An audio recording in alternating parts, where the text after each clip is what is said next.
अरे साहिबा, हम तो डर ही गए थे। अरे हमसे क्या डरना। कौन है? कौन है यहाँ? मैं हूँ। अरे पापा, आप हो क्या? हाँ मैं हूँ, और कौन होगा? कुछ गिरने की आवाज आ रही थी। अरे वो ऑफिस बॉय आया था सामान देने के लिए। वो किसी लड़की की आवाज आ रही थी। सुलोचना चली गई क्या? हाँ गई। तुम्हें क्या करना है? तुम जाओ, सो जाओ। जी पापा।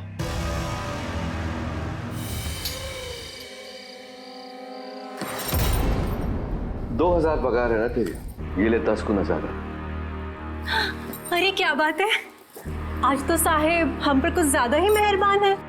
लगता है आज कुछ ज्यादा ही खुश कर दिया हमने।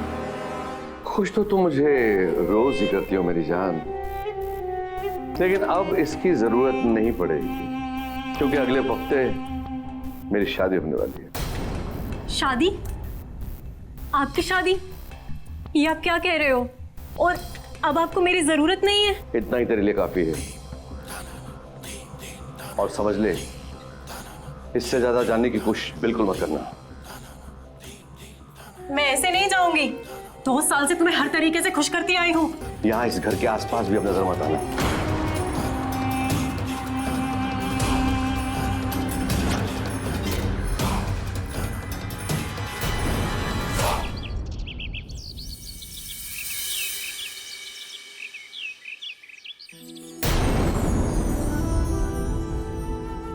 ये ले, हो गई तू पूरी तरह से तैयार। एक बात बोलूं, आज तू इतनी सुंदर लग रही है कि लड़के वाले भी तुझे ना नहीं कह सकते।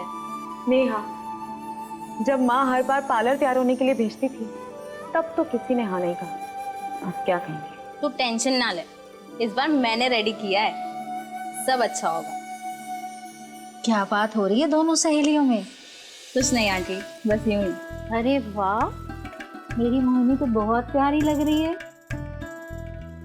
नेहा, किचन में जाके देख, नाश्ता तैयार है। जी आंटी। देखो मोहिनी, कितने सारे रिश्ते आए तुम्हारे लिए, लेकिन सभी ने दहेज और पैसे के लिए रिश्ते से इनकार कर दिया। लेकिन आज जो रिश्ता आया है ना, ये बहुत बड़े पैसे वाले भी हैं और बहुत अच्छे लोग हैं। उनको कोई दहेज भी नहीं चाहिए, उन्हें तो बस एक मोहिनी जैसी संस्कारी लड़की चाहिए, है ना?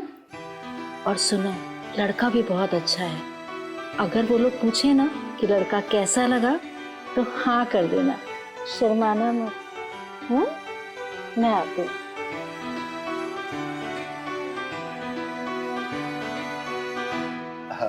भाई साहब, चाय लीजिए। हाँ लीजिए ना। अरे सुरेश जी, चाय वाय तो होती रहेगी, आप बिटिया को तो बुलाइए ना। हाँ हाँ। सुमित्रा, मोहिनी कहाँ रह गई? मोहिनी को बुलाओ। हाँ मैं बुलाती हूँ। नेहा बेटा, मोहिनी को लेके आइए यहाँ।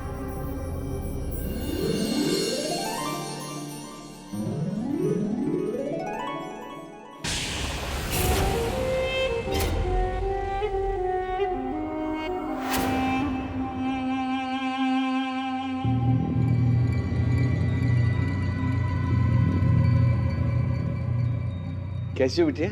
जी नमस्ते, मैं ठीक हूँ। नमस्ते नमस्ते। ये मेरा बेटा अरुण है।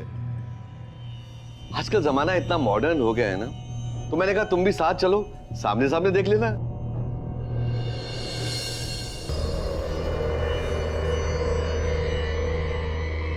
अरुण बेटा, ये आपने आंख में चश्मा क्यों लगाया है? वो आंटी, मेरी आंखों में इन्फेक्शन हो गया था, इसलिए। आंखों में इन्फेक्शन हो गया है। अरे सुमित्रा, तुम भी कौन सी बातें पकड़ रही हो?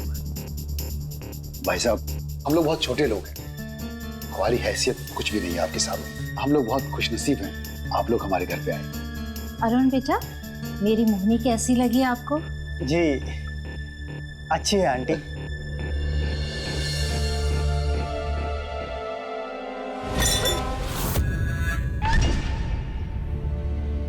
अरे कोई बात नहीं। अरे अरुण बेटा, तुम्हारे पैंट में तो चाय लगी है, जाओ वॉशरूम में धो के आओ। मोहिनी, जाओ इन्हें लेके जाओ। पापा, मैं यूं झूठ बोलकर शादी नहीं करना चाहता। शादी नहीं करेगा? तेरी इतनी हिम्मत कि तू मेरे फैसले पे अपना दिमाग लड़ाए? रुक, तू यूं नहीं मानेगा। कहाँ खो गए? जाओ वॉशरूम में जाओ। अरुण, नीचे बैठ जाओ बेटा।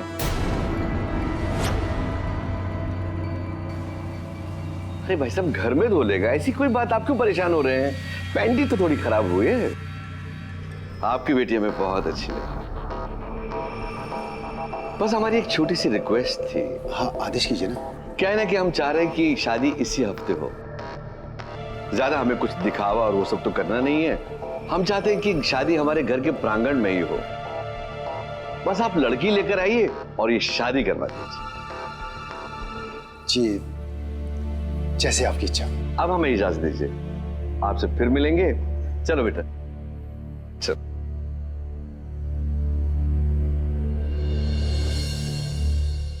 भगवान ने भाग्य का धनी बनाया हमारी मोहिनी को। और लेकिन इतनी जल्दी और इस तरह से शादी, हमें तो कुछ ठीक नहीं लग रहा है। क्या उल्टे सीधे ख्याल दिमाग में ला रही हो? जितनी जल्दी हो सके शादी की तैयारियां कर लो। इससे अच्छा रिश्ता हमारी मोहिनी के लिए नहीं आ सकता है। इतना अच्छा खानदान, इतना अच्छा घर मिला है। पापा, गलती हो गई मुझसे। मैंने ध्यान नहीं दिया कि चाय का कप गिर सकता है। मुझे माफ कर दो पापा, मुझे माफ कर दो। ले। तू रो मत बेटा, आजा। अब मैं तुझे नहीं मारूंगा, इधर आजा। अरे अब तो तेरी शादी भी फिक्स हो गई है और अब तो मुझे मेरे खानदान के लिए वारिस भी मिलने वाला है। सच बताऊं, मैंने इस वारिस के लिए ये सारा झूठ बोला। और तू परेशान मत हो, हम तेरी होने वाली पत्नी को बाद में सब कुछ सच सच बता देंगे, ठीक है? ठीक है पापा, जैसा आप सही समझे। तू मुझसे पूछेगा नहीं तेरी होने वाली पत्नी दिखती कैसी है? कैसी दिखती है पापा? दिखती कैसी है? बहुत ही खूबसूरत, बड़ी बड़ी आंखें, गोरा बदन, गुलाबी होंठ, पतली सदी हुई कमर, बहुत खूबसूरत है वो।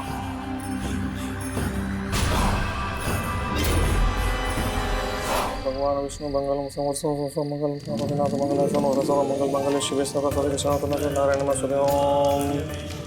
ओम। वर वधु फेरे के लिए खड़े हो जाइए।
साहिब तो कह रहे थे उनकी शादी है, लेकिन ये तो अरुण साहब है। चल क्या रहा है इस घर में?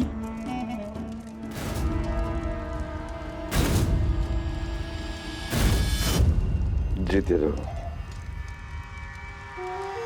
आज तक ये घर सूना पड़ा था और अब ये आबाद हो गया है। शादी के लिए रिश्ता कराने में झूठ या फरेब कोई नई बात नहीं है। हमारे समाज में आए दिन कोई ना कोई ऐसा मामला सामने आता है जहां शादी के वक्त झूठ बोला गया हो या जरूरी जानकारी छिपाई गई हो।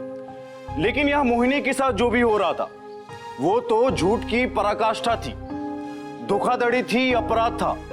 एक नेत्रहीन लड़के की सच्चाई छुपाकर उसकी शादी करवाना ये कोई मामूली इंसान नहीं बल्कि एक शातिर आदमी ही कर सकता था।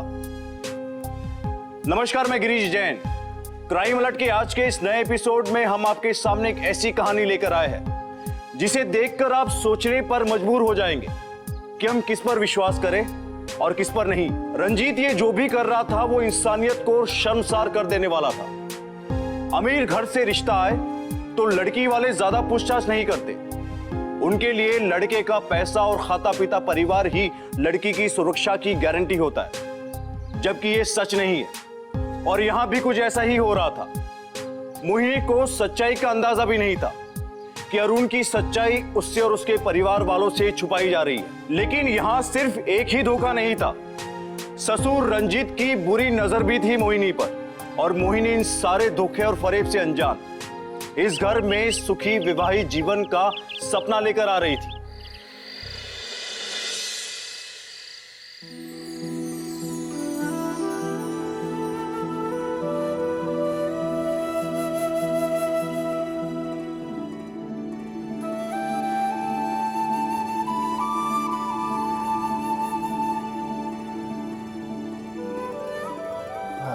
कुछ चाहिए आपको?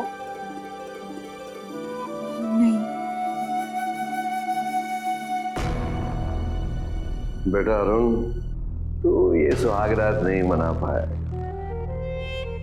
ये शुभ काम तुम मेरे हाथों बना है। एक बात पूछूं? जी। मैं कैसी लगी आपको? आप बहुत खूबसूरत हैं। आपकी ये बड़ी बड़ी आंखें, गोरा रंग, गुलाबी होंठ, सदी हुई पतली कमर। गोली कब तक असर करेगी?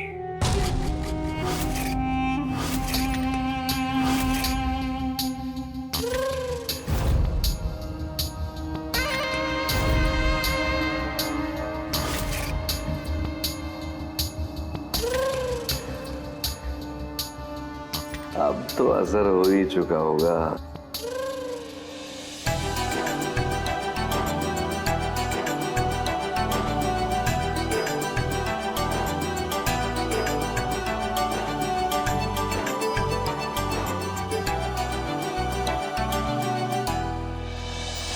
क्या हुआ? मुझे नींद आ रही है। बहुत थक गया हूं ना, सोना चाहता हूं। ठीक है, आप सो जाइए। मुझे भी नींद आ रही है, मैं भी सो जाती हूँ।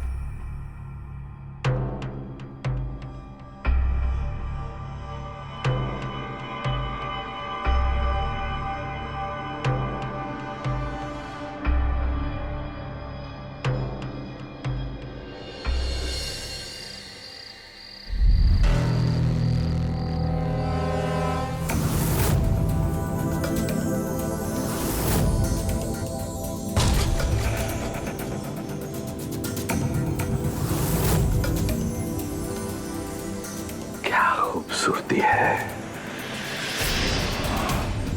बेटा अरुण। ये लड़की तुम्हारे नसीब में नहीं है। ये तो मैंने अपना परमानेंट इंतजाम किया है, इसने मुझे मोह लिया है। मोहिनी, मेरी मोहिनी है।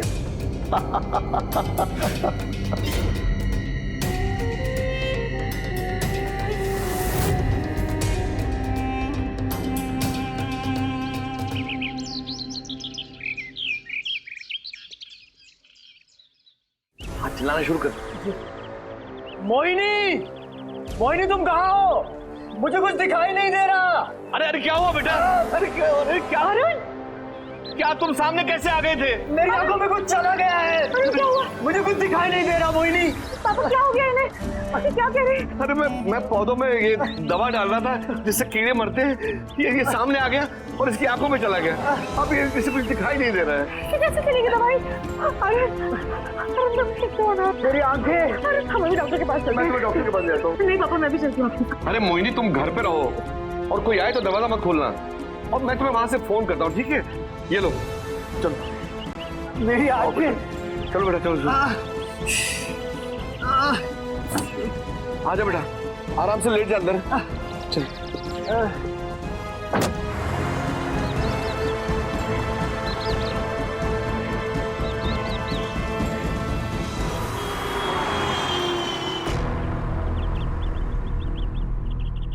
पापा, हम लोग इतने अमीर हैं, अगर आप उनको ये बता देते कि मैं देख नहीं सकता तो भी शायद वो मेरी शादी कर देते। आप ये सब क्यों कर रहे हैं पापा? तुम अपना दिमाग ज्यादा लगाने की कोशिश मत करो, वरना मेरी बेल्ट उतर जाएगी। अरे शादी से पहले नहीं बताया तो अब बता देंगे। जैसा जैसा मैं कहता हूं तुम वैसा करते जाओ, उसी में तुम्हारी भलाई है।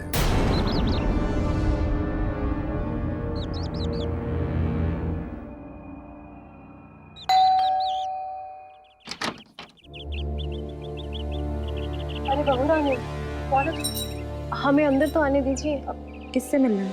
अरे बहू रानी, हम यहाँ काम करते थे, हमें तुम्हें कुछ जरूरी बताना है। एक बार हमें अंदर तो आने दो। नहीं नहीं, अभी घर में कोई नहीं है, तुम बाद में आना। अरे बहू रानी मेरी बात,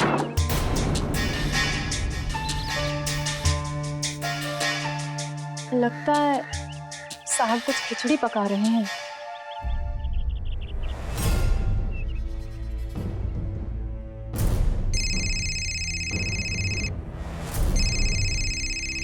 हेलो, हाँ पापा। मोहिनी, खबर कुछ अच्छी नहीं है।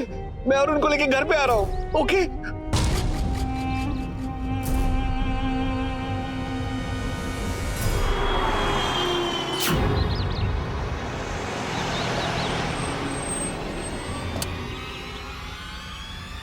मोहिनी, निकालो। अरे पट्टी, पापा ये पट्टी कैसी? अरे तुम अंदर चलो, बताता हूँ। आजा बेटा। ठीक तो है ना अरुण? चलो बेटा, चलो चलो। अरुण, अरुण तुम ठीक तो हो ना? पापा क्या कहा डॉक्टर ने? अरे क्या बताओ, कल इसकी आंखों की पट्टी खुलेगी तब पता चलेगा कि इसकी रोशनी वापस आई कि नहीं। नहीं तो जब तक आई डोनर नहीं मिलेगा ना, अरुण देख नहीं पाएगा।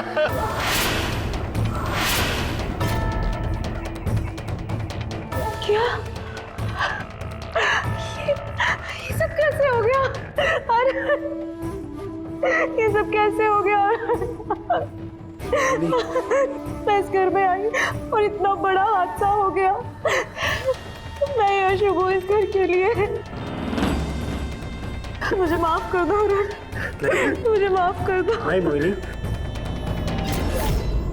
अरे संभालो अपने आप को, वो संभालो।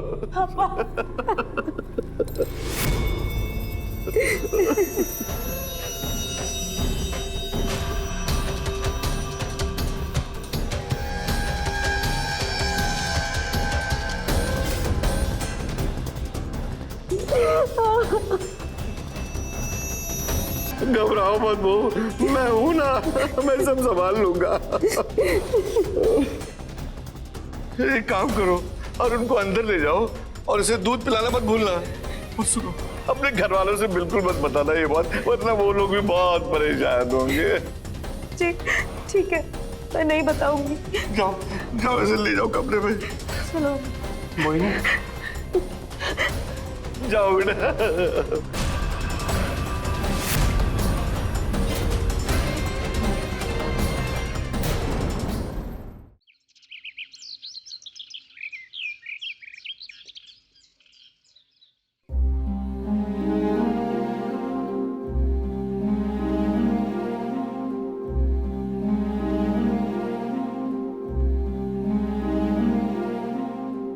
अब धीरे धीरे आंख खोल दीजिए।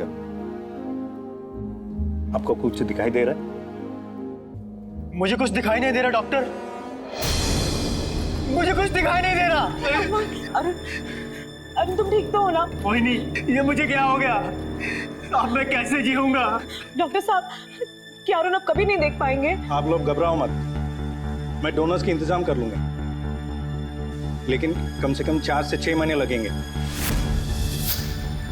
आप लोग मेरे ऊपर भरोसा रखो, अरुण फिर से देखेगा। डॉक्टर साहब, पैसे की कोई कमी नहीं है मेरे पास में, बस मेरा अरुण पहले जैसा देख ले। बस आप कुछ भी कीजिए, किसी भी डोनर का इंतजाम कीजिए। अरुण तुम टेंशन मत लो, मैं तुम्हारे साथ हूं। चलिए आइए, मैं आपको बाहर छोड़ देता हूँ।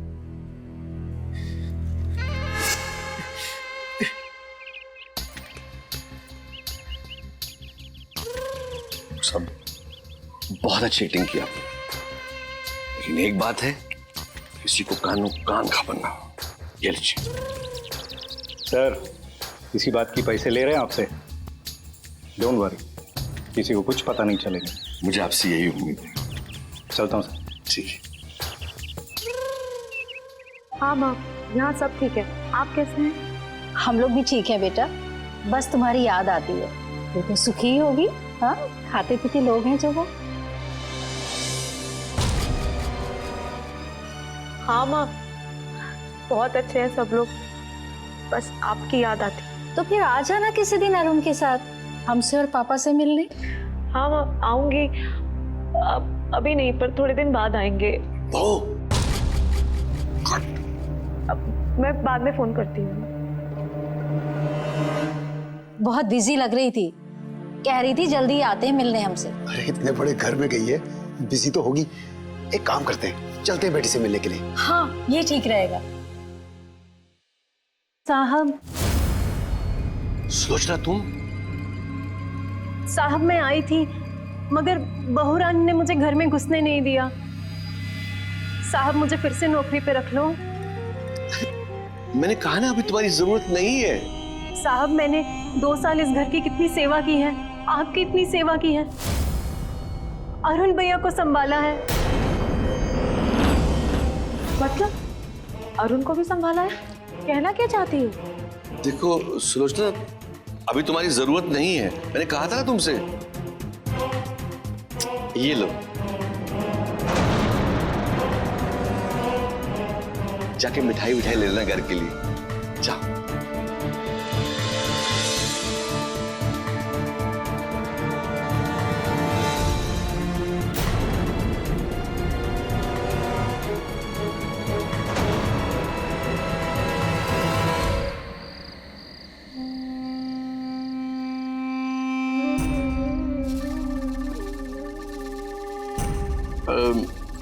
बहू, ये सब्जी में थोड़ा नमक कम लग रहा है, जाके जरा किचन से लेके आओ ना। जी।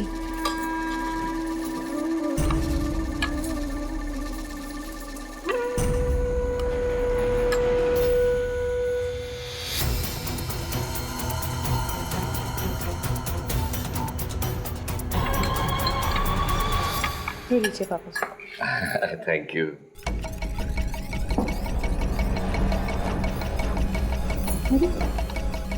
आप खाना नहीं खा रहे हैं? लाइए, मैं आपको खिला देती हूँ। नहीं, मुझे आदत है मेरे हाथ से खाने, मैं खा लूंगा।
अरुण, अरुण, अरुण उठो ना।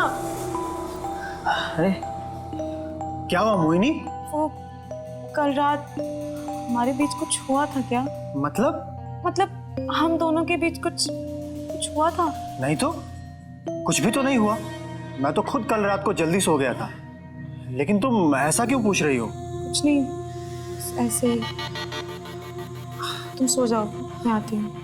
अच्छा सुनो, अगर डैड ऑफिस नहीं गए हो तो जाकर उन्हें चाय दे दो। ठीक है। जा।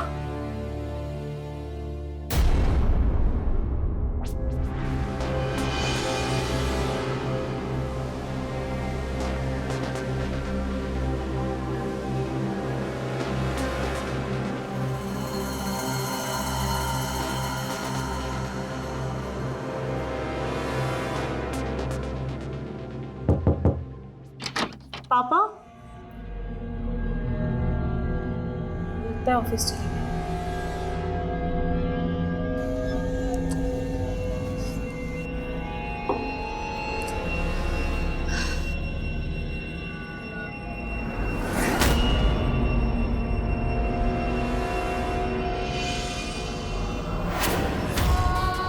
हे भगवान, तो मेरा झुमका है, यहाँ कैसे आया?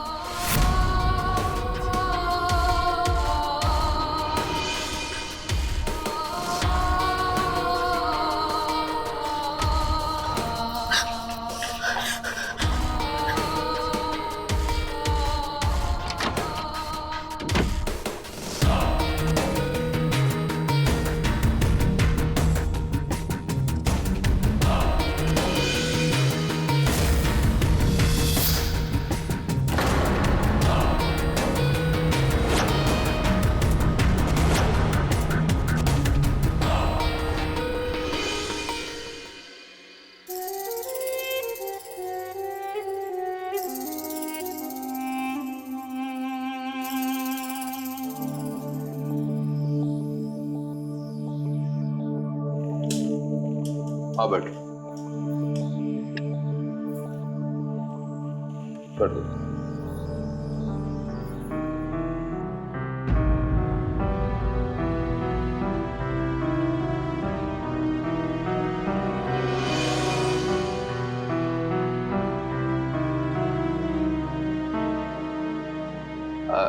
बहू तुम खाना नहीं खा रही हो? हाँ वो आज भूख नहीं लग रही है, पता नहीं क्यों सिर दर्द हो रहा है। अरे एक निवाला तो खा लो। ठीक है, मैं रूम में ही खा लेती हूँ। ठीक है, कमरे में जाके खा लो।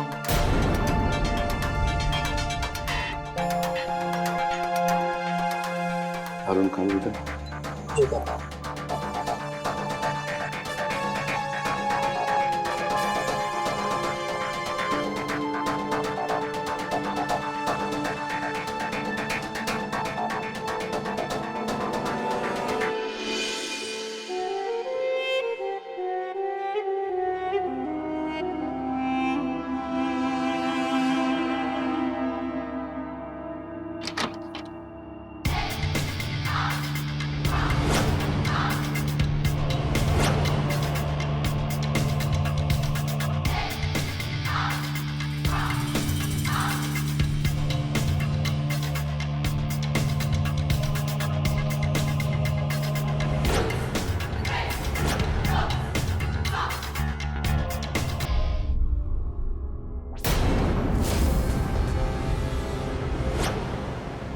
तुम होश में कैसे हो?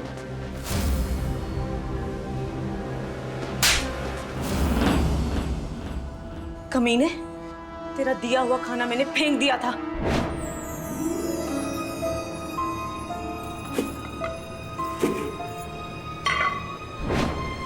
तुझ में हमेशा मैं अपने पिता की छवि देखती थी, लेकिन तू तो ससुर कहलाने के भी लायक नहीं है। जानवर है तू, जानवर। तूने मेरी इज्जत लूटी, तुझे तो मैं जिंदा नहीं छोड़ूंगी। तुझे पुलिस में भिजवा कर रहूंगी मैं। अरे क्या कर लेगा तेरा पति? वो तो बचपन से अंधा है, वो देख नहीं सकता। और वो तो मेरे टुकड़ों पे पल रहा है। रही बात मुझे जेल भिजवाने की, वो तो तब होगा ना जब तू इस घर से बाहर जा सकेगी।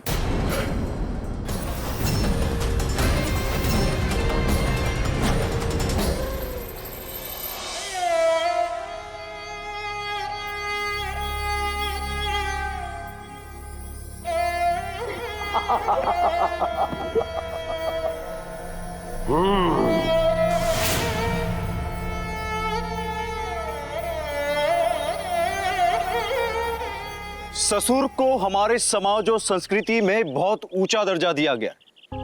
वहीं दूसरी तरफ इस ससुर ने तो हैवानियत की सारी हदें पार कर दी थी। रंजीत ने अपने नेत्रहीन बेटे की शादी सिर्फ इसलिए करवाई थी ताकि वो अपने घिनौने इरादों को पूरा कर सके।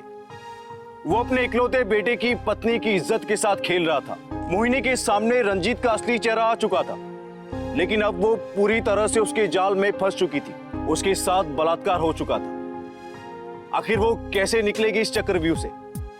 क्या उसका नेत्रहीन पति मोहिनी को अपने पिता के चंगुल से बचा पाएगा? ये घर नहीं, एक ऐसा चक्रव्यूह था जिसमें कोई बाहर का इंसान अंदर आ नहीं सकता था। तो ऐसे में आखिर कौन मदद करेगा मोहिनी की?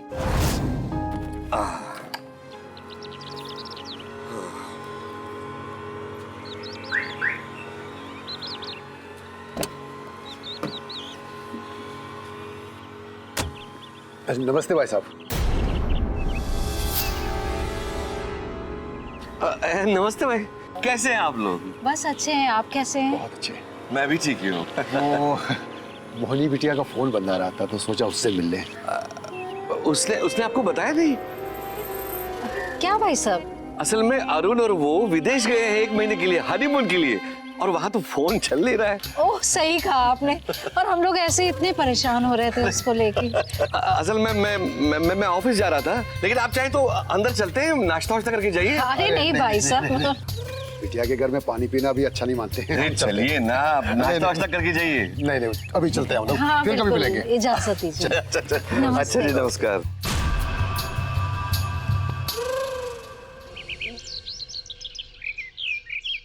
मोहिनी सुनो, मेरे पास एक प्लान है, सुनो।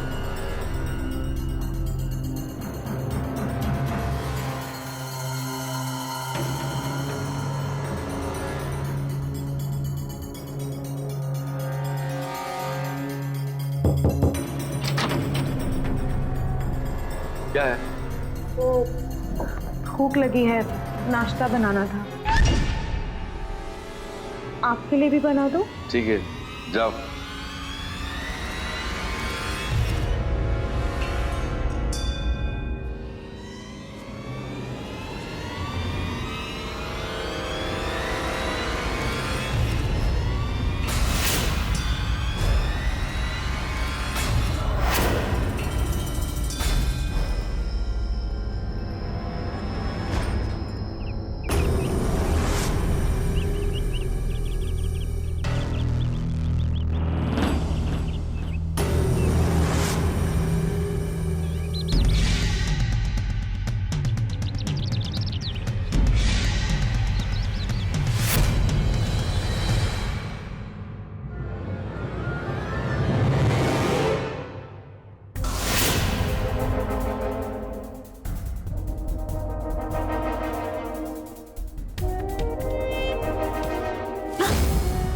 पापा जी, ये क्या कर रहे हैं आप?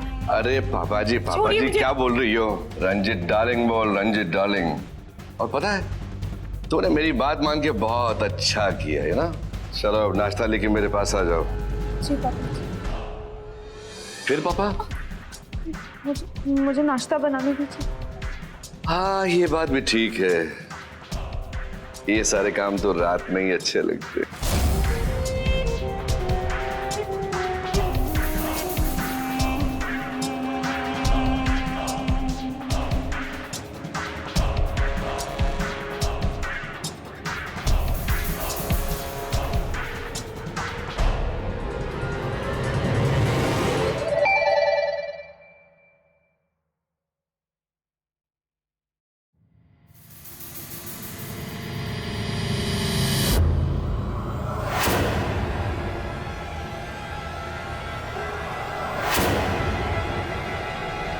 सुमित्रा!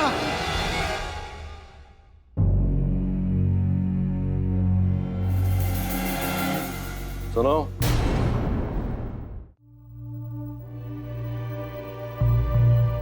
मैंने जो मोबाइल वहां रखा था वो कहां गया? मुझे नहीं पता। तुम्हें नहीं पता? नहीं। फिर से पूछा हूं, वहां मैंने मोबाइल रखा था वो कहां गया? मैं सच कह रही हूँ, मुझे नहीं पता। मैं तो आपके लिए नाश्ता बनाने गई थी। निकालो। मोबाइल छुपाया था? कहीं तूने अपने बाप को फोन तो नहीं कर दिया? अरे पापा जी क्या बोल रही हो? रंजित डार्लिंग बोल, रंजित डार्लिंग। कि तूने क्या किया? तुम्हारे डैडी को भेजा तुमने? बस पापा, बहुत मार लिया आपने। और बहुत हो गया, अब मैं आपको मोहिनी को मारने नहीं दूंगा। छोड़, बहुत हुआ।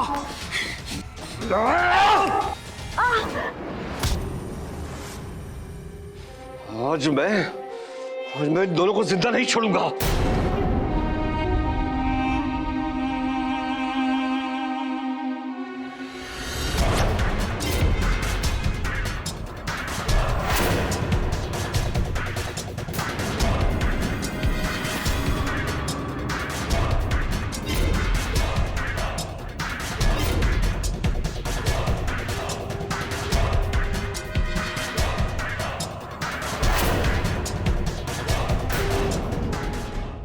गिरगिट की तरह बदलती है ना तू। मोहिनी, तू तो अभी मेरे साथ सोने के लिए तैयार थी। ये तेरा प्लान था ना। मैं तेरी जान लेगा। कौन है? पकड़ो इसे। छोड़, छोड़। मैंने कहा कानून को अपने हाथ में लेने की कोशिश मत करो। छोड़ो।